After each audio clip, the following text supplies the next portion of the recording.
और बिहार में जब जाति जनगणना की शुरुआत हुई 98% लोगों के पास लैपटॉप और कंप्यूटर नहीं है। प्रधानमंत्री जी और बीजेपी को राम पर भरोसा नहीं रहा, बीजेपी वाले को प्रधानमंत्री जी पर भरोसा नहीं रहा। 84 करोड़ लोगों को 5 किलो अरवा चावल आज भी टैक्स के पैसे से क्यों देना पड़ता है? और यह जो देश है ना, ये आध्यात्मिकता पर है।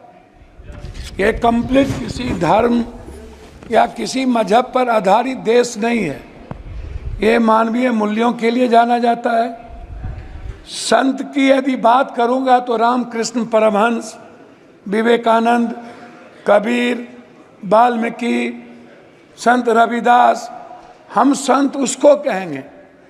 मैं सभापति महोदय शुरू करूंगा जाति जनगणना से। हमारी सरकार जब थी तो उन्होंने जाति जनगणना का निर्णय लिया और बिहार में जब जाति जनगणना की शुरुआत हुई, ललन बाबू नहीं है अभी, नहीं तो मैं उनको सुनाता, तो उनमें जो सर्वे आया 98% लोगों के पास लैपटॉप और कंप्यूटर नहीं है।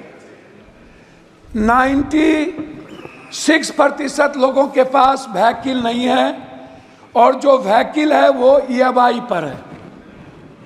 जो भी व्हीकल है, लगभग 86.2% लोगों के पास 1 बीघा से नीचे जमीन है, कट्ठे में है, धूर में है। 9.2% लोग हैं जिसके पास कुछ भी जमीन नहीं है। लगभग 78.7% लोग हैं जिनके पास फूस का घर है, टीन का घर है, भीत का घर है, उसके पास पक्का मकान नहीं है। ना रोजगार है, ना नौकरी है, ना खेत है। मजदूरी 280 रुपया, और वह भी 20 दिन से ज्यादा नहीं।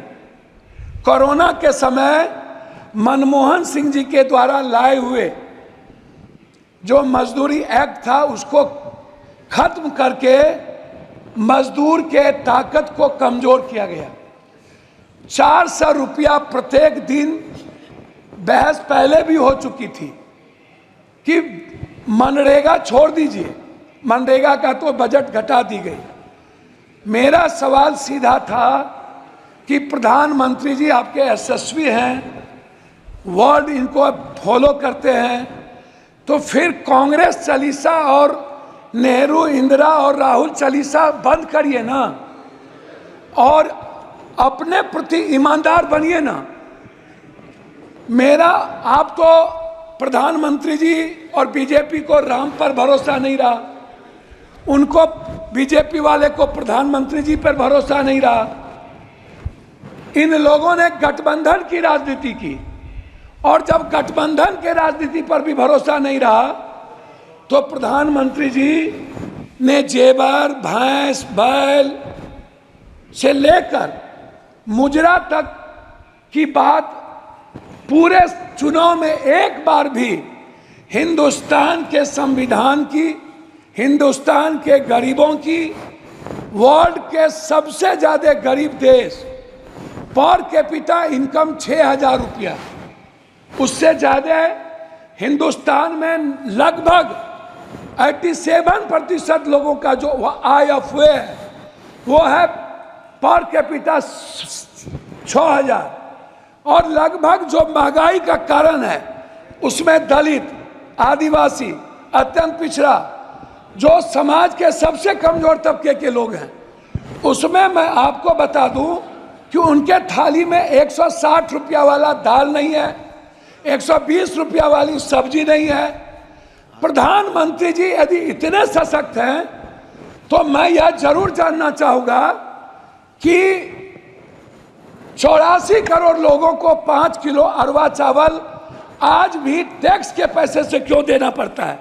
मैं सर मुझे बोलने अब 7-8 मिनट 6 बार के मेरा रिक्वेस्ट है, मैं उस पर कहना चाहूंगा। मेरा रिक्वेस्ट है, जाति जनगणना पूरे देश में डबल इंजन की सरकार है। यदि आप ओबीसी से नफरत मत करिए, दलितों से आप दूर मत होइए। मेरा रिक्वेस्ट है, बिहार का विशेष राज किसी भी परिस्थिति में, जो आपने पहली बार गांधी मैदान में कही थी और आरा की सभा में कही थी कि हम बिहार को अपना बनाएंगे, मेरा है, और बिहार को हर परिस्थिति में विशेष राज्य का दर्जा देंगे और विशेष पैकेज देंगे मिथिला, कोसी, सीमांचल और मगध को, हाई डैम के लिए, वहां के मक्का और मखान पर आधारित किसान के लिए, उस इलाके से बाढ़ की मुक्ति के लिए, उस इलाके के इंफ्रास्ट्रक्चर के लिए। लेकिन अभी तक उस पर कोई चर्चा नहीं हुई। आंगनबाड़ी की बहनों की स्थिति आप देखिए, आप ममता की स्थिति देखिए। जी आपका सर, मैं वही पॉइंट पर तो बोल रहा हूँ सर, हमको 3 मिनट दीजिए सर। ममता, आशा, मैं वही कह रहा हूँ सर। रसोईया, सर पॉइंट वाइज बात कर रहा हूँ सर। मेरा आप कंक्लूड कीजिएगा सर, कंक्लूड 3 मिनट दीजिए ना सर, तब फिर बोल के क्या फायदा होगा। सर मेरा रिक्वेस्ट क्या है, मेरा रिक्वेस्ट है, आपका रिक्वेस्ट बताइए फाइनली कि बिहार में जो मैं आंगनबाड़ी की किसकी बात कर रहा हूं सर, एक भी जगह दलित और आदिवासी के में ओटीएफ नहीं है। आप चल के जांच कर लीजिए। जनरल योजना लगभग बर्बाद हो चुका है सर। स्मार्ट सर, मैं कंक्लूड बोल तो रहा हूं, स्मार्ट मीटर बिजली सर, 2 मिनट सर, 2 मिनट घड़ी देख लीजिए सर, 2 मिनट घड़ी देख लीजिए।